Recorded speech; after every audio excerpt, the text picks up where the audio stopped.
안녕하세요. 라이프 알고리즘 재경입니다. 오행론 두 번째 시간인데요. 이번 시간에는 오행의 출발점인 목에 관해서 얘기해 보겠습니다. 지난 시간처럼 운동성 위주로 말씀드려 볼게요. 목은 시작하고 출발하고 상승하는 운동성입니다. 그러면 봄, 여름, 가을, 겨울 4계절 중에 목은 어느 계절일까요? 당연히 봄이겠죠? 시작하고 출발하고 상승하는 거니까요. 초년, 청년, 중년, 말년 중에는 목은 어느 시기일까요? 당연히 초년입니다. 목은 유치원생이고 초등학생이고 신입사원 같은 겁니다. 남녀 관계로 치면 설레는 첫 데이트 같은 거죠. 그런데 말입니다. 나무목이라고 해서 모든 나무가 목은 아니거든요. 성장이 멈췄다. 그래서 딱딱해졌다. 그럼 일단 목의 본성에서 벗어난 거죠. 오히려 금에 가까워진 겁니다. 적어도 운동성 측면에서는 그렇다는 겁니다. 실제로 소나무 같은 나무를 팽으로 잘라보면 바깥쪽에서 계속 자라고 있는 변재가 있고 안쪽에 이미 딱딱해진 심재가 있잖아요.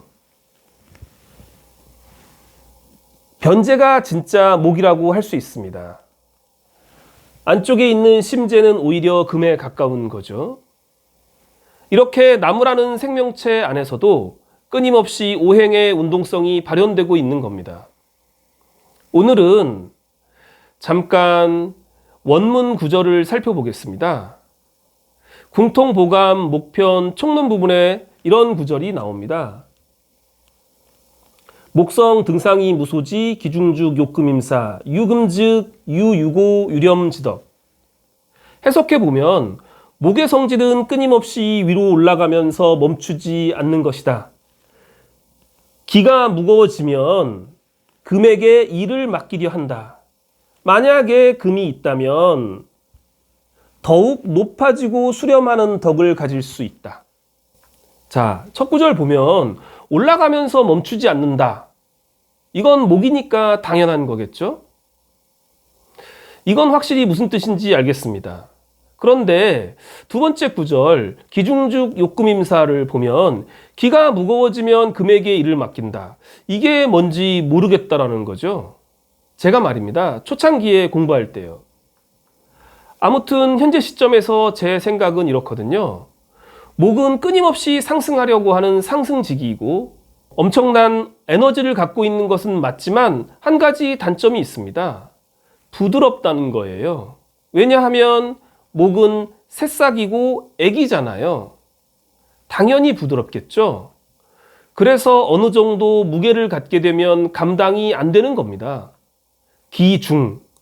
그 기가 무거워지면 계속 위로 성장해야 하는데 부드러워서 계속 쓰러지겠죠?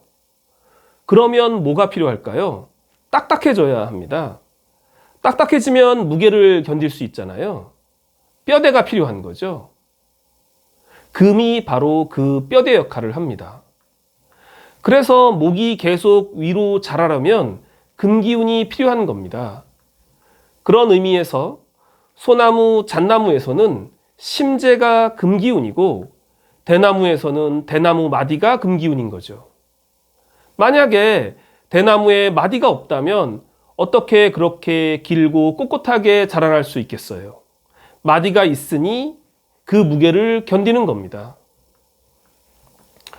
물론 지금 말씀드린 관계는 봄, 여름, 가을, 겨울 계절에 따라 다르고 사목이냐 활목이냐에 따라 다르고 주변에 어떤 글자들이 있느냐에 따라 다르기 때문에 일단 목의 운동성 측면에서 이렇다 정도로 이해해 주시면 좋을 것 같습니다.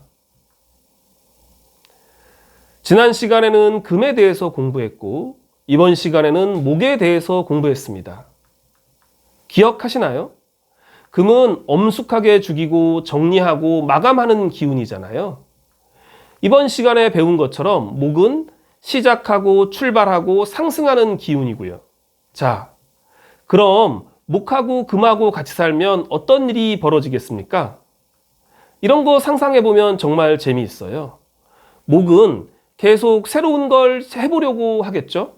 계속 새로운 걸 시작하려고 할 겁니다. 반면에 금은 계속 정리하려고 하겠죠? 멈추려고 할 겁니다. 목은 여행 가자고 난리를 치고 금은 집에 있겠다고 뻗대겠죠?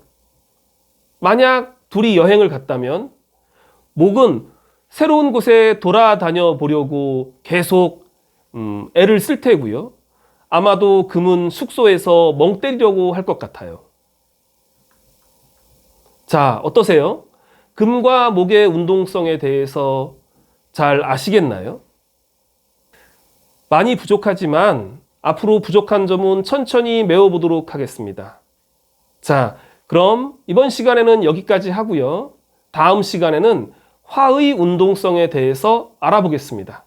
감사합니다.